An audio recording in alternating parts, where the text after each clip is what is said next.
नमस्कार। आज का अपना टॉपिक है नई राष्ट्रीय शिक्षा नीति 2019 और जिसके बारे में कुछ महत्वपूर्ण बातें। नई शिक्षा नीति 2019 से जो प्राथमिक माध्यमिक उच्च शिक्षा में बदलाव के लिए डॉक्टर कस्तूरी रंगन की अध्यक्षता में एक नई राष्ट्रीय शिक्षा नीति का प्रारूप तैयार करने के लिए एक समिति का गठन किया गया और इस समिति का जो प्रमुख उद्देश्य है वो एक ऐसी व्यवस्था तैयार करना है जिससे छात्रों में अधिक से अधिक जो कौशल है ज्ञान से लेंस करके नए बदलाव का सुझाव दे सके ताकि शिक्षा से अधिक लोगों व वर्गों को जोड़ा जा सके। देखिए, जो नई शिक्षा नीति 2019 से पहले भी आज़ादी के बाद से भारत में कई जो शिक्षा से संबंधित आयोग हैं वो नीतियां बनी हैं।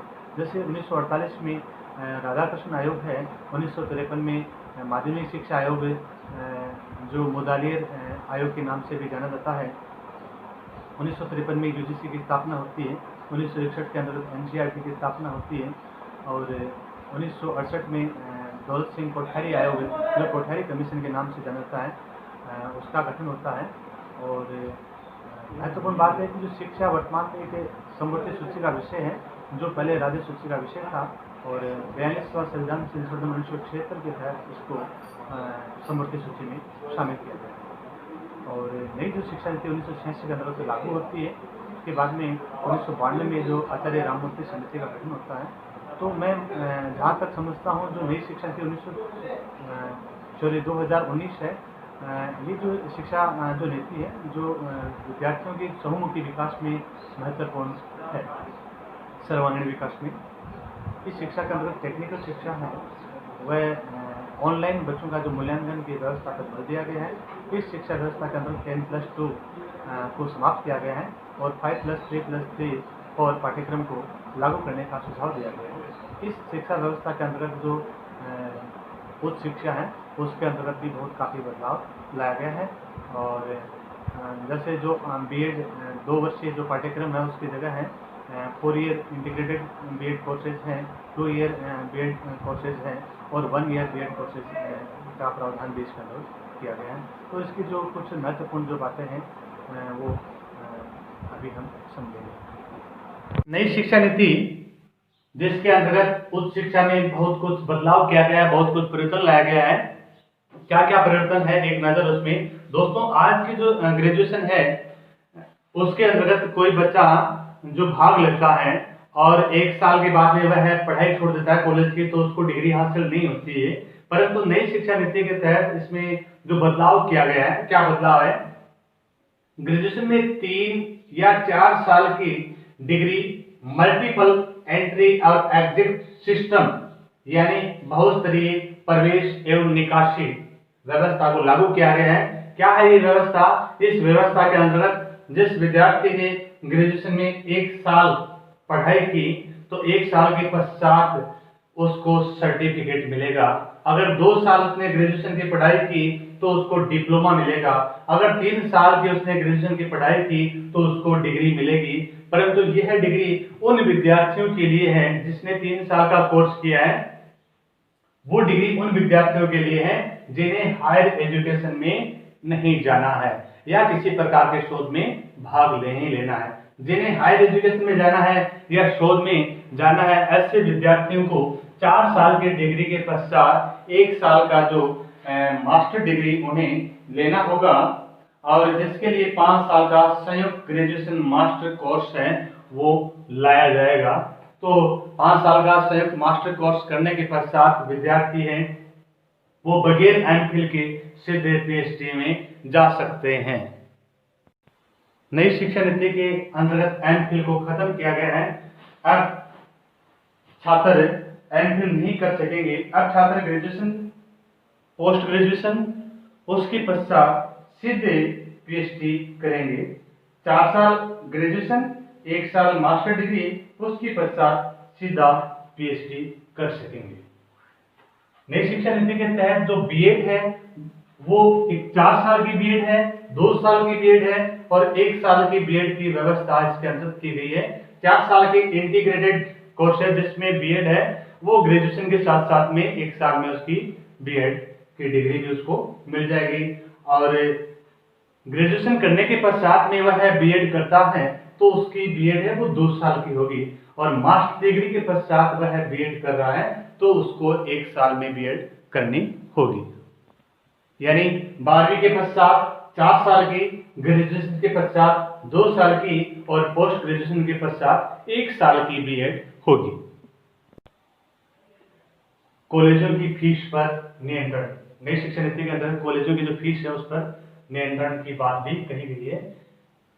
केंद्रीय विश्वविद्यालय, राज्य विश्वविद्यालय, डीम्ड विश्वविद्यालय और प्राइवेट विश्वविद्यालय, इनके जो नियम है, फीस की व्यवस्था है, फीस का जो स्ट्रक्चर है वो सब अलग अलग है।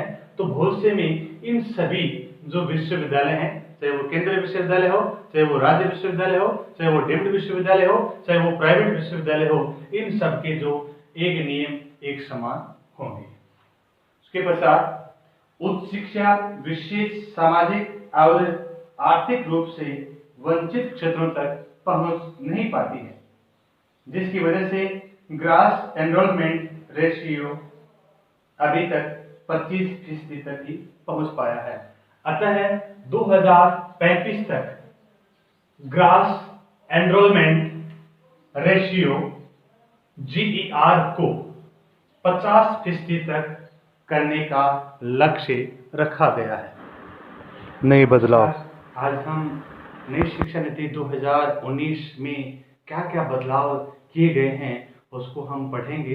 तो नई शिक्षा नीति 2019 के अंतर्गत प्री प्राइमरी से लेकर के हायर एजुकेशन की शिक्षा प्रणाली में बहुत काफी बदलाव किया गया है। कौन कौन से बदलाव हैं वो एक नजर। सबसे पहला जो बदलाव है वो दोपहर के भोजन के अतिरिक्त बच्चों को अब ब्रेकफास्ट भी मिलेगा। कहने का मतलब है कि विद्यालय में बच्चों का जो नामांकन बढ़ाने के लिए जो दोपहर के भोजन की व्यवस्था की गई है, अब दोपहर के भोजन के अतिरिक्त बच्चों को सुबह के समय जो नाश्ता यानी ब्रेकफास्ट भी दिया जाएगा। नेक्स्ट, शिक्षा के अधिकार का विस्तार करके इसे 1 से 12वीं तक किया जाएगा। तो शिक्षा का अधिकार जो RTE राइट टू एजुकेशन 2009 के अंतर्गत है, कक्षा 1 से लेकर के और 8वीं तक के विद्यार्थियों को निःशुल्क अनिवार्य शिक्षा का जो प्रावधान किया गया था उसका नई शिक्षा नीति 2019 में उसका विस्तार करके वो कक्षा 1 से लेकर के 12वीं तक के विद्यार्थियों को निःशुल्क अनिवार्य शिक्षा का प्रावधान किया जाएगा। कहने का मतलब है कि 2009 के अधिनियम में 6 से 14 वर्ष तक के आयु के बालक बालिकाओं को निःशुल्क अनिवार्य शिक्षा का जो प्रावधान किया गया था उसको अब बढ़ा करके 18 वर्ष तक किया जाएगा। नेक्स्ट, देश भर में लगभग 10 लाख शिक्षकों के खाली पड़े पदों को भरा जाएगा। तो ये जो बेरोजगार जो भाई जो तैयारी कर रहे हैं शिक्षक बनने की, उसके लिए बहुत ही एक अच्छा अवसर है कि जो देश में 10 लाख जो शिक्षकों खाली जो पद है उनको भरा जाएगा। नेक्स्ट, सेमेस्टर सिस्टम लागू होगा। अब ईयरली एग्जाम की जगह है वो सेमेस्टर सिस्टम है लागू किया जाएगा, यानी साल में 1 से अधिक जो परीक्षाएं हैं वो आयोजित की जाएगी। नेक्स्ट, ऑनलाइन मूल्यांकन होगा। नई शिक्षा नीति के अंतर्गत है विद्यार्थियों का ऑनलाइन मूल्यांकन किया जाएगा।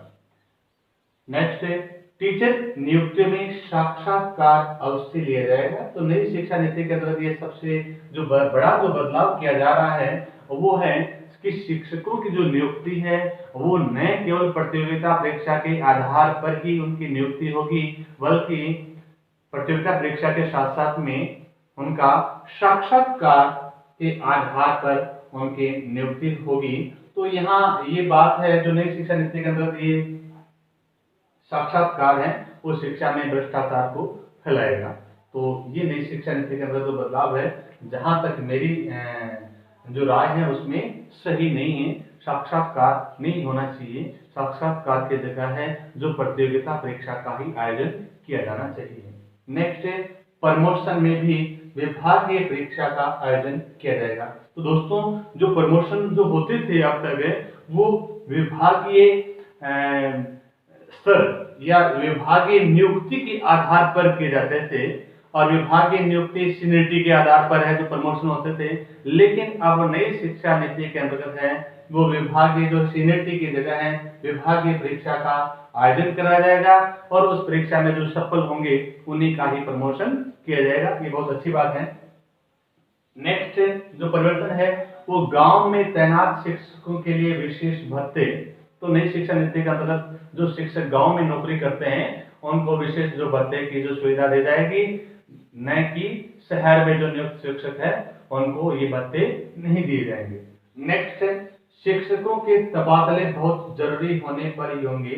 तो कहने का मतलब है जो शिक्षकों की जो ट्रांसफर है वो बहुत आवश्यकता होने पर ही उनके ट्रांसफर होंगे। कहने का मतलब है जब उनका प्रमोशन होगा तभी उनके हैं वो ट्रांसफर होंगे, अदरवाइज उनके तबादले नहीं होंगे। नेक्स्ट शिक्षकों के लिए विद्यालय के नजदीक आवास। तो नई शिक्षा नीति के अंतर्गत ये बहुत है बड़ा जो परिवर्तन किया जा रहा है। अब केंद्रीय विद्यालयों के तर्ज पर है जो शिक्षकों के लिए विद्यालय के नजदीक है आवास उपलब्ध करवाया जाएगा। नेक्स्ट पूरे देश में समान पाठ्यक्रम। तो ये नई शिक्षा नीति के अंतर्गत है जो बहुत बड़ा जो बदलाव किया जा रहा है कि पूरे भारतवर्ष में पढ़ने वाले जो सभी विद्यार्थियों के लिए एक समान पाठ्यक्रम लागू किया जाएगा। अभी हाल में जो हर राज्य का अपना अलग अलग सिलेबस है, अपना अलग अलग पाठ्यक्रम है, तो उसमें सब में पूरे भारत में एक समानता लाया जाएगा। नेक्स्ट अध्यापकों के प्रशिक्षण पर जोर। तो नई शिक्षा नीति के अंतर्गत है जो अध्यापकों के प्रशिक्षण पर विशेष जोर दिया जाएगा। व्यावसायिक शिक्षा पर जोर। महात्मा गांधी ने बेसिक शिक्षा या आधारभूत शिक्षा पर जोर दिया था। तो नई शिक्षा नीति के अंतर्गत है जो व्यावसायिक शिक्षा पर जोर दिया जाएगा। नेक्स्ट शिक्षक छात्र अनुपात 25 छात्रों पर एक शिक्षक की नियुक्ति होगी।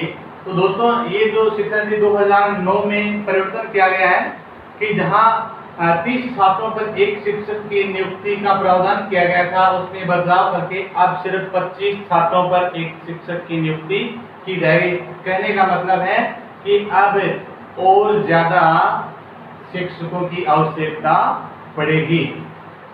नेक्स्ट स्कूली स्तर पर 8वीं के बाद विदेशी भाषा के कोर्स।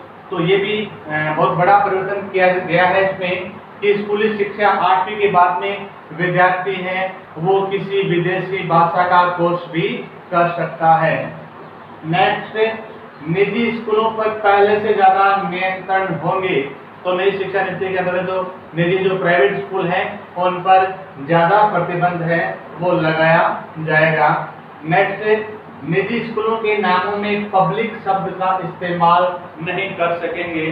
तो नई शिक्षा नीति के अंतर्गत जो पब्लिक जो शब्द है उसको हटा दिया गया है कि जो निजी स्कूल हैं वो अपने नाम के आगे हैं वो पब्लिक स्कूल नहीं लिख सकेंगे। नेक्स्ट अध्यापक पात्रता परीक्षा के बिना निजी स्कूलों में नियुक्ति नहीं हो सकेंगे शिक्षक। तो टेट टीचर एलिजिबल टेस्ट यानी प्राइवेट स्कूल के अंतर्गत भी है जो अध्यापक पात्रता परीक्षा पास किए बगैर है शिक्षक निजी स्कूलों में भी नहीं पढ़ा सकेंगे। तो अध्यापक पात्रता परीक्षा उसको अनिवार्य किया गया है। नेक्स्ट शिक्षा मित्र पैरा टीचर गेस्ट टीचरों की नियुक्ति अब नहीं होगी। नई शिक्षा नीति के अंतर्गत है इन सबको समाप्त कर दिया गया है। नेक्स्ट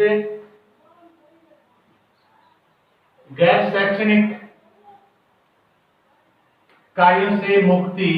कहने का मतलब है कि अब शिक्षकों को गैर जो कार्य हैं शिक्षण के अलावा तो उन कार्यों से उनको मुक्ति मिलेगी।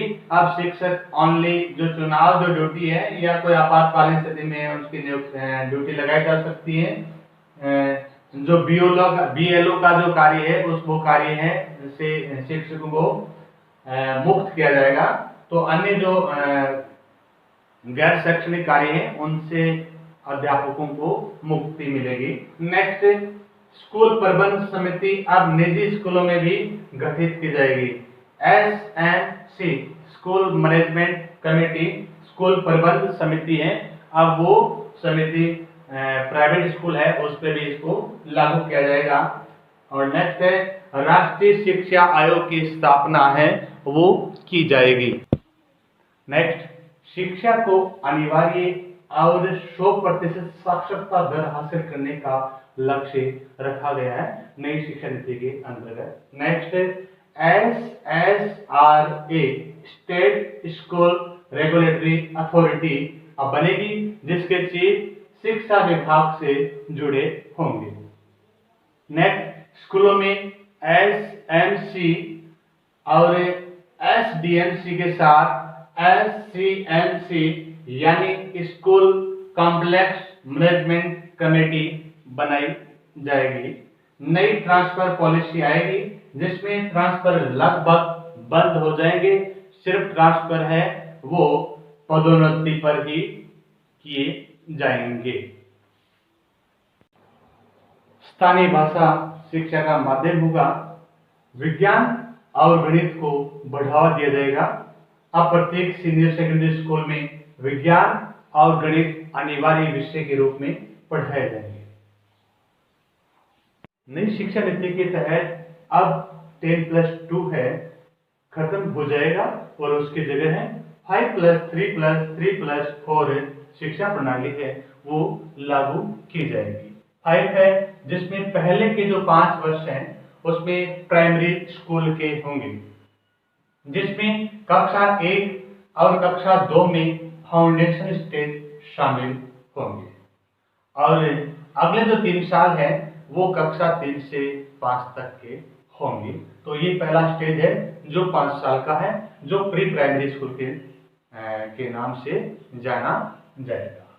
उसके बाद में दूसरा स्टेज है, अगले जो 3 साल का स्टेज है वो कक्षा 6 से 8 तक का होगा और जिसमें बच्चों को प्रोफेशनल और स्किल की शिक्षा दी जाएगी और साथ ही स्थानीय स्तर पर, कहां पे, स्थानीय स्तर पर इंटर्नशिप भी बच्चों से करवाई जाएगी।